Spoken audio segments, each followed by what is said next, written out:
We've been talking together about multi-layered conflict, about a multi-layered approach to conflict. We've talked about the structural frame, which is about roles and responsibilities. We've talked about the relational frame, which is about relationships. We've talked about the symbolic frame, which is about making meaning. How do we tie it all together? Well, oftentimes in this particular case, the symbolic frame is your best friend, because stories reside in the symbolic frame. And oftentimes by telling a story, or by getting everyone to live into the same story, the story has meaning that can be stretched. And what it means to say Jesus is Lord in the context of this story may mean something different for you than it does for you, but in doing it, we can at least sign on to that kind of story. And so oftentimes, if we focus too narrowly on the structural frame, or focus too narrowly on the relational frame, it becomes restrictive. But if you ask yourself, what story can all of us live into? Oftentimes that helps you find a way that everyone can sign on to the story, even though the story means something different. That's why the parables were so powerful. Jesus would say, for him who has ears to hear, let him hear. And Jesus meant, what he meant by the parables was extraordinarily deep. What the disciples understood by the parables was about this much. What the crowds understood was about this much. And what the Pharisees understood was about this much. But what happened is by telling that kind of story, he could invite all of them into the story, even though they didn't have to fully understand the story to live within it. So Jesus would talk about the Good Samaritan, and he would invite them to live into this story. But Peter didn't fully understand the Good Samaritan story until, say, after Pentecost, when he receives this vision and he's told to go eat with Gentiles. Well, whatever it was, the boundaries of Samaritans, Gentiles were worse. And he didn't get that until God in the Holy Spirit spoke to him.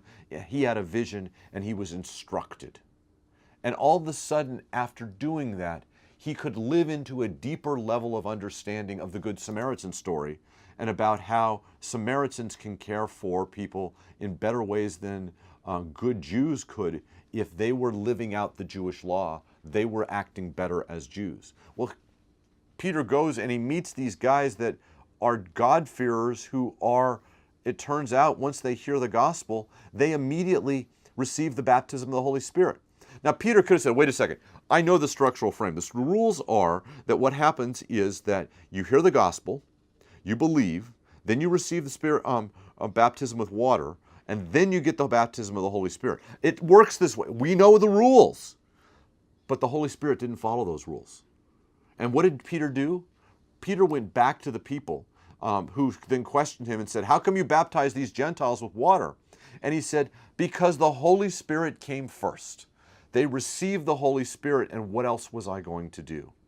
In other words, when he wanted them, he didn't argue with them about a belief.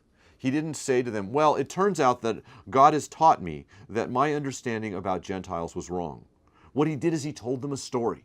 He said, God gave me a vision. God told me to act. I did what I was told. They received the Holy Spirit. What was I to do? And if you read Acts 10 through 15, where all of this happens, you're going to find that about 3 or 4 different times, Peter is questioned about, why'd you do this?